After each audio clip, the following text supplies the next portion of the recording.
Hello, everybody. I am Diane Rose Solomon with What's Plant-Based Cooking Good Looking. And I'm here today with Registered Dietitian Jocelyn Harrison. And I'm going to let Jocelyn tell you a little bit about her. And then we have a really exciting course that we have coming up next week, starting live Wednesday, January 22nd, and 2025, in case you're seeing this way into the future. And we're excited about it. So we wanted to come and do a little demo today. But first, I'm going to let Jocelyn introduce herself, and then we'll get started. Hi, as Diane said, I'm a registered dietitian nutritionist. So what I provide for people is medical nutrition therapy, which is how to use food as medicine to address specific chronic diseases, anything from cancer to heart disease to diabetes, autoimmune issues, gut issues, etc.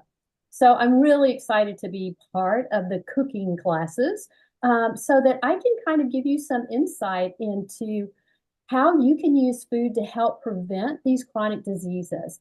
I'll give you like general guidelines that we use, and we're going to have a lot of fun.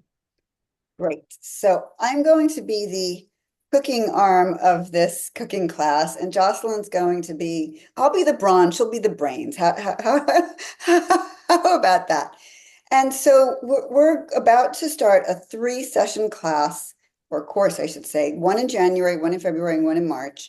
And I will be cooking healthy plant-based food, and Jocelyn will be talking specifically about what's healthy about that particular meal that we're cooking, in general about the health benefits of plant-based cooking.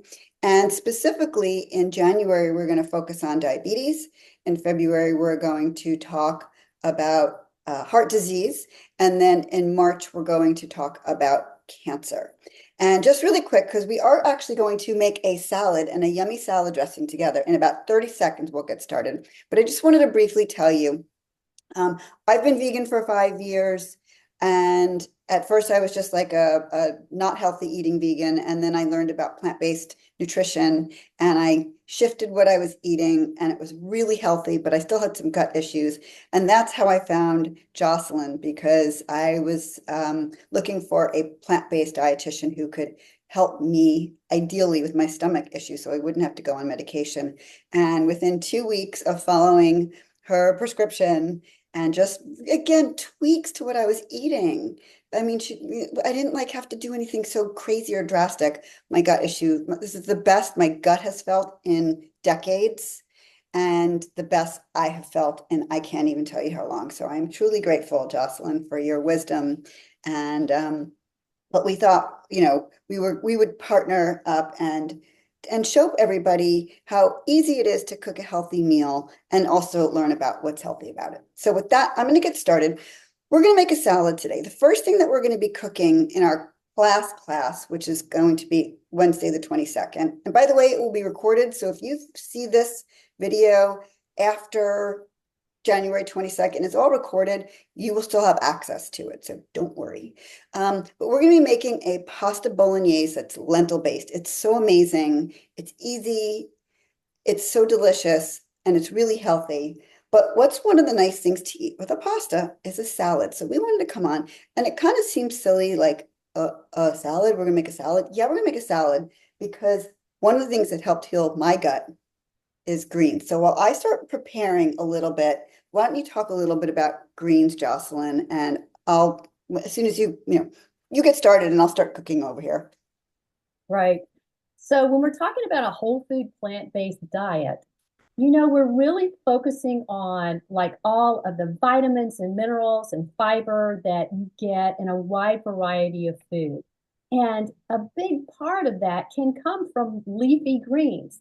Now, we're not talking about boring salads. So that's why Diane is making the salad today. We're talking about making even a kitchen sink salad. You can put anything into a salad. You just want to find a way to incorporate leafy greens into your diet. Great. So now I was at the farmer's market this morning, and this was just too beautiful not to grab.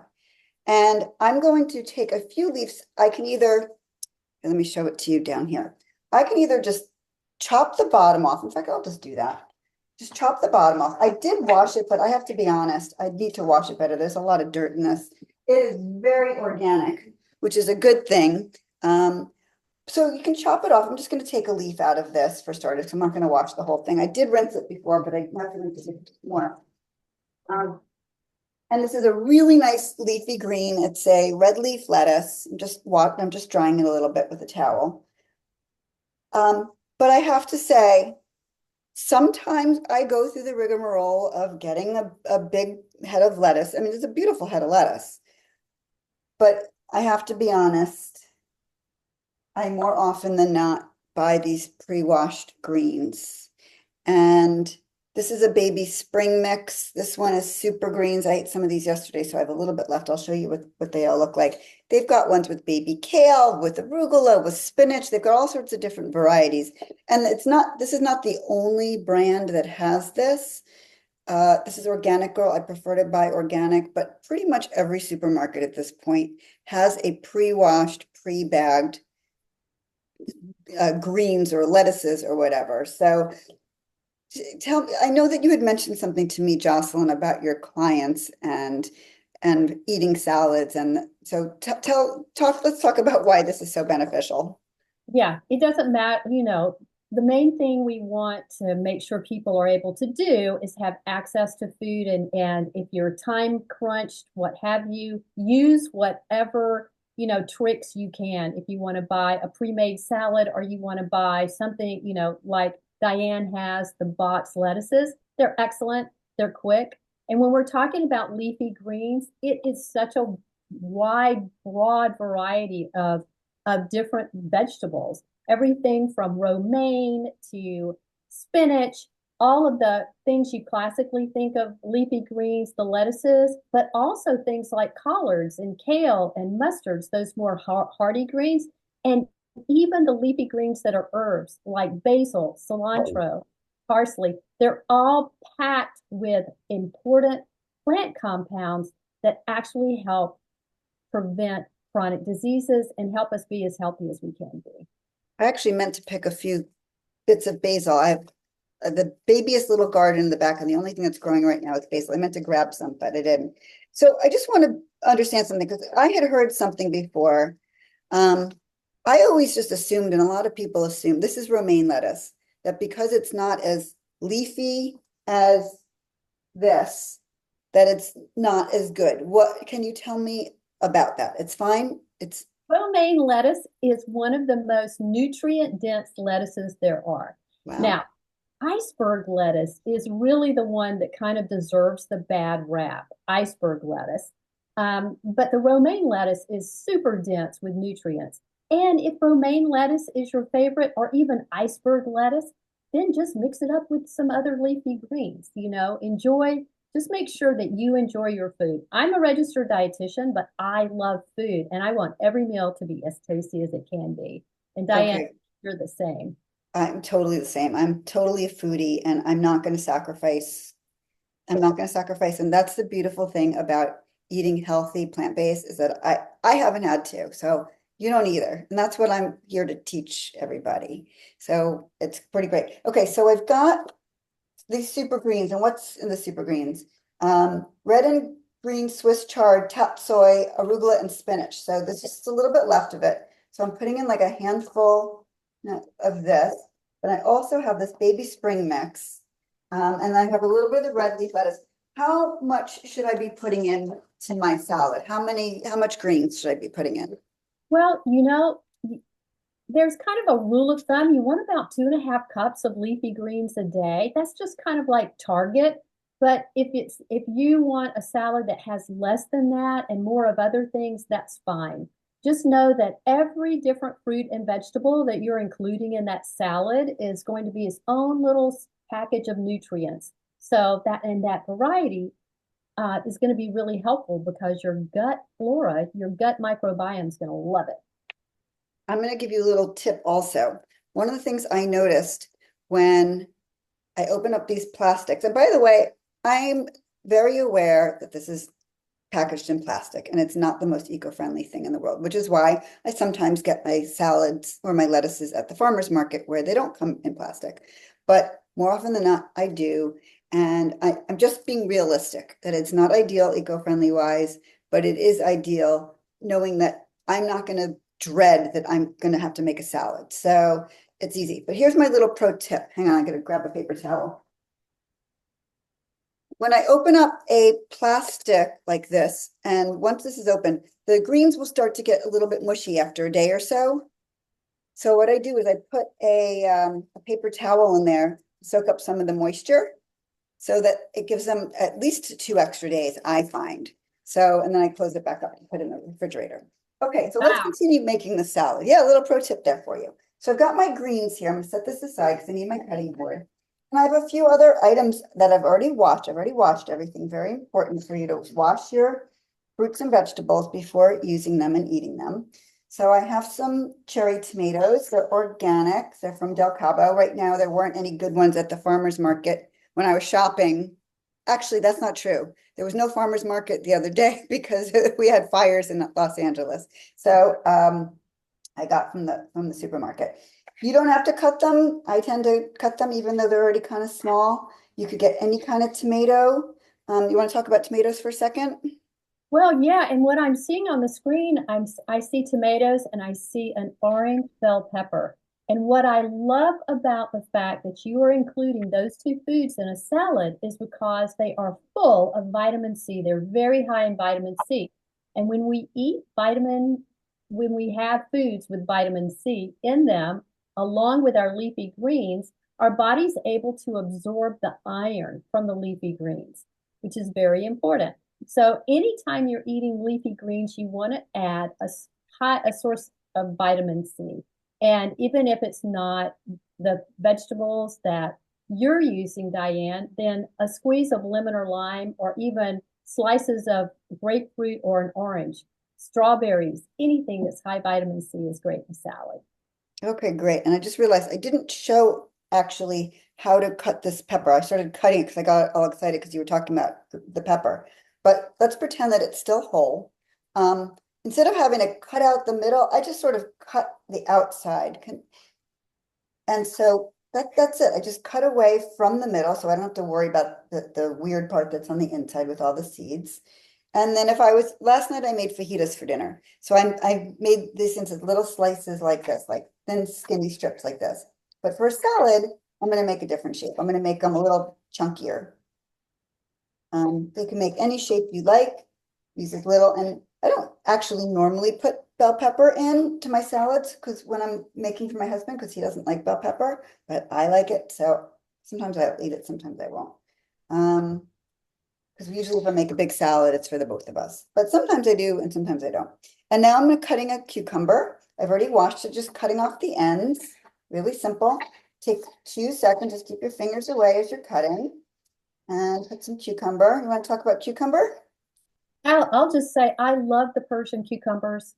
I love them. They are so tasty and easy to eat, and you don't have to worry about, like, if you buy a conventional cucumber that has the wax on it, then you're gonna, at a grocery store, you're gonna need to peel it. So yeah, love those. Yeah, and there's nutrients in the skin. Absolutely. Okay, great. And I'm going to put a little avocado. And I know sometimes when I see recipes, it says, well, if you've got heart disease, omit the avocado. Can you talk about that for a little bit? Yeah, and it depends on really how serious heart disease is for that particular person. They might be on a diet where they're not taking in any fats at all, particularly if they've already had some type of heart surgery. And so that means even healthy fat-containing foods like nuts and seeds are sometimes restricted for people with severe heart disease. But avocado is also full of fiber and the fat content, even though it's a fat rich food, what we recommend is that just limit it to having no more than like a fourth of an avocado a day. Okay, Some people will eat an avocado for a meal, and it's like, no, that's a let's little not too do much. that. That's too much. So all I did was slice through the avocado all around so that I could come up with 2 halves. And then I'm going to now quarter this one. So now it actually makes it easier. Now I know how much of a serving. So there's my quarter of an avocado. And then all I do is peel away the skin from the outside. It's pretty easy. There's a million ways you could do it. You could have scooped the avocado from inside using a spoon, but I just peel the skin away and then I make some slices. Again, you could cube it, you could do it however you want. I'm in fajita mode because we had fajitas last night, but you can cut the avocado however you'd like. Now, up until recently, one of the things that I included in a salad was mushrooms. And I learned from Jocelyn, tell me about mushrooms. Well, preferentially, if you're going to eat mushrooms, you want them to be cooked. So I am not a big proponent of having raw mushrooms in a salad. If you insist on doing that, I'm going to recommend that you even wash them in hot water. Not soap, but hot water, just to get off any kind of bacteria or dirt because of the environment that the mushrooms grow in. Great, perfect. So we're not swearing off mushrooms, but we are aware that we are going to be washing them really, really well from now on. Much, much better than I used to wash them. Okay. And So that's if you eat them raw. And if you eat them cooked, all mushrooms are excellent for you. So have at it. If you like mushrooms, eat them. Eat a lot of okay, them. great. Yeah, the fajitas that I made last night had mushrooms. The tacos that I make have mushrooms in them. So I'm trying to incorporate more cooked mushrooms into my different meals in case we decide to pull back a little bit on the raw. But I know that we will still continue to put some, but we wanted to talk about that. I wanted to mention that. So we have this beautiful, we all here eat the rainbow salad. And talk about the rainbow while I start preparing a dressing. Yeah, that's a really good point. You want a beautiful whole food plant-based diet that is full of variety. Now, it doesn't mean every meal needs to have 1,000 ingredients. It just means that over time, from week to week, when you go grocery shopping, you might pick out your staples that you get every week in your fruits and vegetables and plant foods. But then you buy seasonally. Some weeks you kind of like, instead of buying kale, you might do collards, or instead of spinach, you might do arugula, so that you're constantly mixing it up over time, from meal to meal and over a seasons. Yeah. You know what I meant to get, which I didn't, was a purple cabbage because it adds just another color to the salad and it's crunchy. I love purple cabbage and I meant to get one, but I forgot. I just realized that I meant to get one, but it's another way to get like the same. I think it has similar nutritional profile as not blueberries because it's got the color. I mean, it's giving you the blue purple color, correct? That is correct. Every color and flavor in a plant is produced by plant compounds, which are called phytochemicals, and they confer benefits to our health. There are thousands and thousands of phytochemicals, and different colors are different specific phytochemicals. And I know everybody's probably heard the dark blues like blueberries and red cabbage are really good for brain health. The lycopene in tomatoes and watermelon prevents prostate cancer. So we really do want to make sure we get a huge wide variety. And while we're having that variety, we're also feeding our gut flora, our microbiome, and you will create a very diverse population in your gut flora, which is also going to promote your health. Wonderful. So just to be clear, even though we've been chatting for a little bit, what I just did normally takes a total of about 4 minutes to throw some lettuce in there, to wash and chop up a few. Like if it takes 5 minutes, I'm doing something wrong. But we've been chatting a lot. So I just want to be clear that making a salad, and I have a salad like this every single day. Maybe not 365 days a year, but and in part, since I've been seeing Jocelyn, I've increased the amount of greens. I always had salads, but not every day and not that many cups. So that's one of the changes that I made that has helped my gut. Really quick, because we always want it to taste good. So we're going to make a quick balsamic vinaigrette, and we're not going to make it with oil. And I'll let you talk about oil in a minute. But let me just get started. I'm going to call this 3-2-1 dressing. And it's 3 tablespoons, and I will put this in the show notes. I will put the this recipe in the show notes. And I have another dressing recipe that's nice too without oil. But we're going to do 3 tablespoons of balsamic vinegar. So 1, 2, 3. And before I go on to the next ingredient, I just want to point something out because the first meal that we're going to be making in the class that we're teaching is a bolognese. And one of the ingredients, just to finish it off at the end and give it a little bit of a zest, is balsamic vinegar. Not this kind that you would use in the dressing. This is like I don't know if you can see, maybe you can see it better with this camera. It's very watery.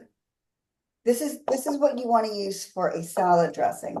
But to finish off, you want like the thick, really good kind. And I have two. I don't know if you can see it, but it's thicker. It's more like a syrup. And I wouldn't use this. You could use this in salad dressing, but there's more sugar concentrated in it. So I don't use this in a salad. You could. I also have a Whole Foods brand, same thing, it's thick. So I save this for finishing off my bolognese. And I use the thin balsamic for salad dressing. Let me just put the other two ingredients in, and then you can go for it and talk about whatever you want to talk about. So 2 tablespoons of, oops, I put the wrong one here, of mustard, whatever mustard you like. I like this grainy kind. And then 1 tablespoon of syrup, maple syrup, and not other sweeteners. So I'm going to mix it up right now, and I'm going to let you talk about the ingredients that I just used. Well, what I love is that there's no added oil, which is great because, if I always say if we were in that proverbial Garden of Eden, we really wouldn't come across a bottle of oil. And so for a lot of people, there is a health benefit to reducing the amount of oil that they use. But it doesn't mean don't make a really delicious salad dressing. And there's so many. I think the other one that you have has tahini in it. So Is that good. correct? And then you can even make an Asian kind of a Thai peanut sauce as a salad dressing, which has peanut butter in it. You can make a salad dressing with avocado, or you can just use a plain, simple squeeze of lemon or lime. Or there's even a salad dressing that you make that just has a garlic clove, the juice of 1 orange, and I think that's it. Maybe just Wow. a sprinkle of salt. And you want your salad to taste delicious. So do what it takes, but make it yourself so that you make sure you're avoiding all those crazy other ingredients that are out there in the market that are not beneficial for health. Perfect. And I'm calling this 3-2-1 because it was 3 tablespoons of vinegar, 2 tablespoons of mustard, and 1 tablespoon of maple syrup. It took me 2 seconds to make it. So I feel like we covered a lot. I mean, we talked about how easy it is to make a salad. We showed everybody how to make a really quick salad. We made a dressing. We talked about the health benefits of it. Anything else you're thinking of that you want to add? No, I hope that it gives everyone a taste of what we'll be covering over the next 3 months in the cooking classes. Great. So we hope that you'll join us, as we mentioned in the beginning, in case you're joining us in the middle of this somehow.